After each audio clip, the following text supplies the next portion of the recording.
9 చంద్రబాబు నాయుడు గారు ముఖ్యమంత్రిగా ఉన్నారు. కేవలం నాన్నగారిని రాజశేఖర రెడ్డి గారిని పులివెందులకి కట్టడి చేయాలి అన్న ఒక్క రాజకీయ కోణంతో ఆ కేసులో దోషులను బరితెగించి హైదరాబాద్ తెలుగుదేశం పార్టీ సెంట్రల్ ఆఫీస్లో ఎన్టీఆర్ ట్రస్ట్ భవన్లో పెట్టి అధికార దుర్వినియోగం చేసి వాళ్ళని రక్షించినారు, జైలుకు కూడా పంపకుండా. మరి ఇది ఎవరిదయ్యా క్రిమినల్ బ్రెయిన్ చంద్రబాబు గారు అని అడుగుతాను. ఎవరిది? రైట్, మాట్లాడండి వంశీ గారు, ఈ ఆరోపణలు ఎలా చూస్తారు మీరు? సార్, ఇప్పుడు జగన్మోహన్ రెడ్డి గారు ఒక మాట అన్నారు. సార్, నా వాయిస్ నాకే రీసౌండ్ వస్తా ఉందండి, కొద్దిగా కంట్రోల్ చేస్తారా? కంట్రోల్ అవుతుంది, మీరు మాట్లాడండి ప్లీజ్. జగన్మోహన్ రెడ్డి గారు ఇప్పుడు ఏమంటారంటే, మా కుటుంబంలో 3 బలైపోయారు అంటారు. కానీ రాష్ట్ర ప్రజలు ఏమంటున్నారంటే, మీ కుటుంబంలో నువ్వే 3 బలి తీసుకున్నావు జగన్మోహన్ రెడ్డి అంటారు. తాత రాజారెడ్డిని, తండ్రి రాజశేఖర రెడ్డిని, బాబాయ్ వివేకానంద రెడ్డిని బలి తీసుకున్నటువంటి వ్యక్తి జగన్మోహన్ రెడ్డి. అధికారం కోసం వాళ్ళ 3 బలి తీసుకుంటున్నటువంటి వ్యక్తి జగన్మోహన్ రెడ్డి. విజయనగరంలో మొన్న ఒక ఇన్సిడెంట్ చూసాం సార్. డాన్ అవుదామని చెప్పేసి ఒక 16 ఏళ్ల పిల్లోడు వాళ్ళ అమ్మగారిని చంపేసి ముంబై పారిపోదామని వెళ్ళాడట. కుటుంబ సభ్యులను చంపుకునేటటువంటి సంస్కృతి ఎవరిదో రాష్ట్ర ప్రజలకు తెలుసు. ఈరోజు తాత రాజారెడ్డి గారి గురించి జగన్మోహన్ రెడ్డి గారు బాగా బాధపడిపోతా ఉన్నారు. సార్, మా తాత రాజారెడ్డిని తెలుగుదేశం వారు చంపితే వారిని మీరు ఎక్కడ తెలుగుదేశం పార్టీ కేంద్ర కార్యాలయంలో షెల్టర్ ఇచ్చారా? మరి ఆ చంపిన వ్యక్తుల్లో నిందితుడి వాడు ఎక్కడున్నాడో తెలుసా? జగన్మోహన్ రెడ్డి పక్కన కూర్చుంటా ఉన్నాడు సతీష్ రెడ్డి. ఆ చంపిన వ్యక్తుల్లో నిందితుడు ఈరోజు YSR Congress party general secretary. Jaganmohan Reddy పక్కన కూర్చుంటా ఉన్నాడు లక్ష్మీనాథ్ గారు. ఇవాళ వ్యక్తి మేము షెల్టర్ ఇచ్చామా? మరి నువ్వేమిచ్చావు? పార్టీలో పదవి ఇచ్చావు, రేపు మాపో ఎమ్మెల్సీ చేస్తానని హామీ ఇచ్చావు. నీ తాతను చంపినోడిని నువ్వు కబుర్లు చెప్తా ఉన్నావా? నిన్నటి వరకు సతీష్ రెడ్డి మా రాజారెడ్డి గారిని, మా తాతగారిని అంతమొందించాడని చెప్పి సతీష్ రెడ్డి గారి మీద పడి అన్నటువంటి వ్యక్తి 2024 ఎన్నికలకు ముందు అదే సతీష్ రెడ్డి గారిని వైసీపీ కండవేసి పార్టీలోకి ఆహ్వానించుకుని ఈరోజు ఆయన పార్టీ ప్రధాన కార్యదర్శి పదవి ఇచ్చి కుర్చీలో కూర్చోబెట్టుకుని రేపు ఎమ్మెల్సీగానే ఏదో పదవి ఇస్తానని హామీ ఇచ్చాడు. సో వీరు రాజారెడ్డి హత్య గురించి మళ్ళీ ఇప్పుడు ప్రస్తావించి ఏదైతే రాష్ట్రంలో నడుస్తున్నటువంటి ఒక సెంటిమెంటల్ ఇంజనీరింగ్, మరణాల మార్కెటింగ్ అనేటటువంటి ఒక విశ్లేషణ అన్నమాట. ఇదంతా మరణాల మార్కెటింగ్. ఈ మరణాలన్నింటినీ కూడా మార్కెటింగ్ చేసుకుని ముఖ్యమంత్రి ఎలా అవ్వాలి మళ్ళీ అనేటటువంటి ప్రయత్నంలో భాగంగా రాజారెడ్డిని చంపేసినటువంటి సతీష్ రెడ్డికి రాష్ట్ర ప్రధాన కార్యదర్శి హోదా ఇచ్చి ఈరోజు మా పార్టీ మీద నిందలేస్తా ఉంటావా? సిగ్గుందా మా పార్టీ మీద ఈరోజు నిందలేయటానికి? మీ తాత చనిపోతే చనిపోయినటువంటి నిందితుడిని, చంపినటువంటి నిందితుడిని నీ పార్టీలో ఎందుకు చేర్చుకున్నావు ఈరోజు? ఇది ఒక మరణం సార్. ఆ తర్వాత నెక్స్ట్ మరణం రాజశేఖర రెడ్డి గారి మరణం చూద్దాం. రాజశేఖర రెడ్డి గారి మరణం అనుమానాస్పదం, నో డౌట్. అందులో మేమన్నమాట కాదు, జగన్మోహన్ రెడ్డి గారే 2009 సెప్టెంబర్ 2వ తారీఖు ఎప్పుడైతే రాజశేఖర రెడ్డి గారు చనిపోయారని చెప్పారో, పాపం సంతకాలు సేకరించడంలో బిజీగా ఉండి తర్వాత అనుమానాలు ఉన్నాయని చెప్పేసి ముందుగా రిలయన్స్ వారి మీదకి అనుమానాలు వస్తాయన్నమాట.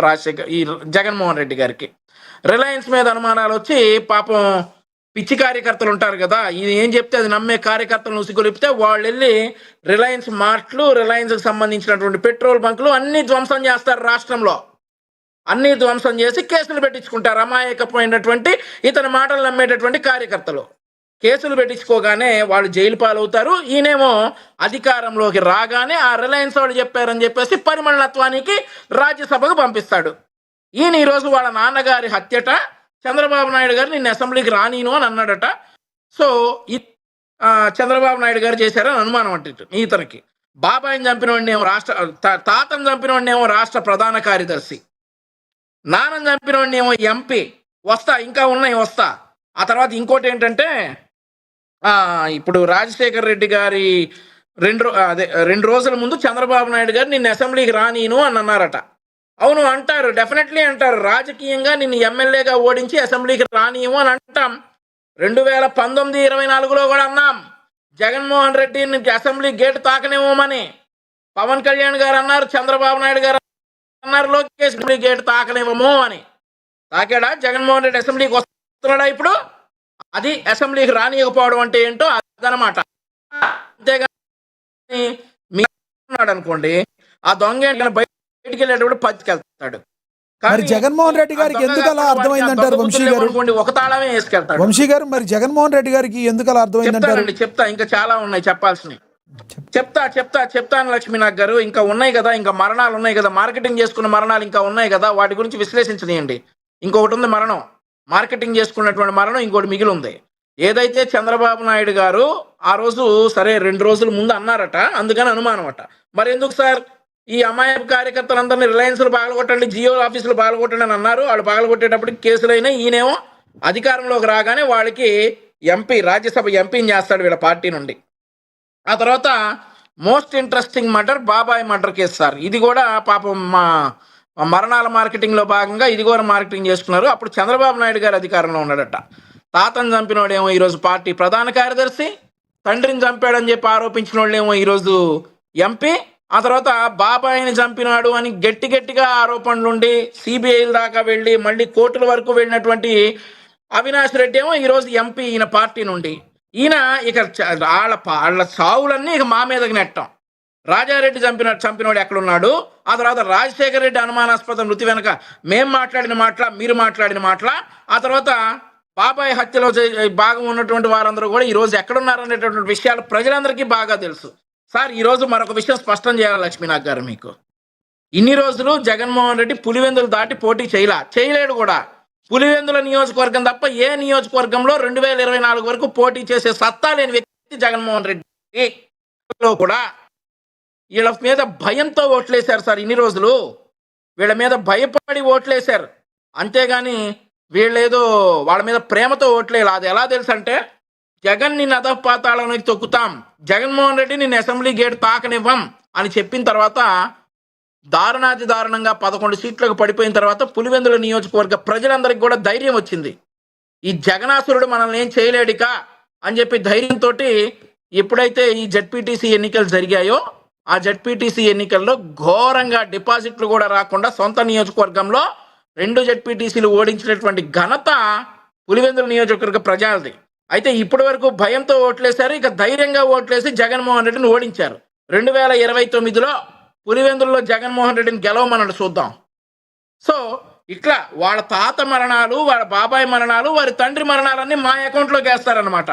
కాదు సార్, ఇక్కడి నుంచి ఇట్లాంటివన్నీ కూడా గొడ్డలి పార్టీ అని అంట మానేస్తారా మీరు? ఎందుకంటే ఆయనకి బాధ కలుగుతుంది, ఇబ్బంది కలుగుతున్నట్టు. గొడ్డల పార్టీ అంటాం, బరాబర్ అంటాం సార్ గొడ్డల పార్టీ అని. వాళ్ళ తాత రాజారెడ్డిని చంపిన సతీష్ రెడ్డిని తీసేయమన్నాడు పార్టీలో నుంచి అనం. ఆ తర్వాత పరిమళత్వానికి ఎంపీ సీట్ ఇచ్చారు కదా, ఎందుకు ఇచ్చారో సమాధానం చెప్పమనండి అనం. ఆ తర్వాత తండ్రి రాజశేఖర రెడ్డి శవం రాకముందే సంతకాలు సేకరించారు కదా, తండ్రి రాజశేఖర రెడ్డి మరణానికి పరిమళత్వానికి కారణం అని అన్నారు కదా, వాటికి సమాధానం చెప్పమనండి. ఆ తర్వాత బాబాయ్ హత్య కేసు ముందు సిబిఐ అన్నారు, ఆ తర్వాత వీళ్ళు రాగానే ఎందుకు సార్ అవసరం లేదు మా పోలీసులతో చేయించుకుంటామన్నారు. ఆ తర్వాత మళ్ళీ ఆ బాబాయ్ కూతురు సునీతారెడ్డి గారు సుప్రీంకోర్టు వరకు వెళ్ళి సిబిఐ విచారణ జరగాల్సిందే అని తీర్పు తెచ్చుకున్నారు. వీటికి సమాధానం చెప్పమనండి గొడ్డల పార్టీ అని అనం. సమాధానం చెప్పే వరకు వీరిది గొడ్డల పార్టీయే. రైట్. వంశీ గారు మళ్ళీ మాట్లాడతాం మీతో. ప్రధానంగా లక్ష్మణరావు గారు ఒకటి చెప్పండి. మీరు జగన్మోహన్ రెడ్డి గారు ఆరోపణలు చేశారు, సొంత చెల్లెళ్ళు ఎవరు కూడా చంద్రబాబు నాయుడు గారి దగ్గరికి రావటమో ఇలా జరిగిందని చెప్పడమా? షర్మిల గారు కావచ్చు, సునీత గారు కావచ్చు, ఎప్పుడు జగన్మోహన్ రెడ్డి గారి వైపే వేళ్ళు ఎందుకు చూపిస్తున్నారు? సొంత చెల్లి ఎందుకు అన్ని క్వశ్చన్లు వేస్తుందంటే ఏం చెప్తారు మీరు? సొంత చెల్లెల్ని షర్మిల గారిని ఎందుకు జగన్మోహన్ రెడ్డి గారి వైపు వేలు చూపిస్తూ ఉన్నారు, ఎందుకు చంద్రబాబు నాయుడు గారి వైపు చూపించట్లేదు అడుగుతా ఉన్నారు. ఇద్దరు కూడా చంద్రబాబు నాయుడు గారికి అమ్ముడిపోయారు. చంద్రబాబు నాయుడు గారు ఇద్దరితో ఆట ఆడిస్తూ ఉన్నాడు. ఆ ఆట ఎంతవరకు కొనసాగుతుందో, ఎంతవరకు చూస్తుందో రేపొద్దున వాళ్ళ చేతులు కాలిందో వాళ్ళకి అర్థమవుతుంది. ఎవరైతే ఈ సునీత వాళ్ళ ఆస్తుల కోసం వాళ్ళ నాన్నని చంపారని ఆలోచన విధానం ఇది చంద్రబాబు నాయుడు గారు ప్రీ ప్లానెడ్ గా ఆదిరెడ్డి, ఎవరైతే ఆదిరెడ్డి వీళ్ళందరూ ఉన్నటువంటి బీటెక్ రవి గాని, ఆదిరెడ్డి గాని, అలాగే చంద్రబాబు నాయుడు, ఈ సునీత వీళ్ళందరూ కలిపి ఒక వర్గం తయారయ్యి దస్తగిరితో చంపించారనేటువంటి విధానం నడుస్తూ ఉంది. దాన్ని కప్పిపెట్టే ఆలోచన విధానం, దాన్ని సరి చూసుకోకుండా లక్ష్మణరావు గారు అప్పుడులో గొడవల్లో వాళ్ళ శత్రువుతో కూడి లక్ష్మణరావు గారు మరి జరిగిన సంఘటన జరిగిన వెంటనే ప్రెస్ ముందుకు వచ్చిన అప్పుడు విజయసాయి రెడ్డి గారు అప్పుడు మీ నేత పాపం హార్ట్ అటాక్ వచ్చిందంట,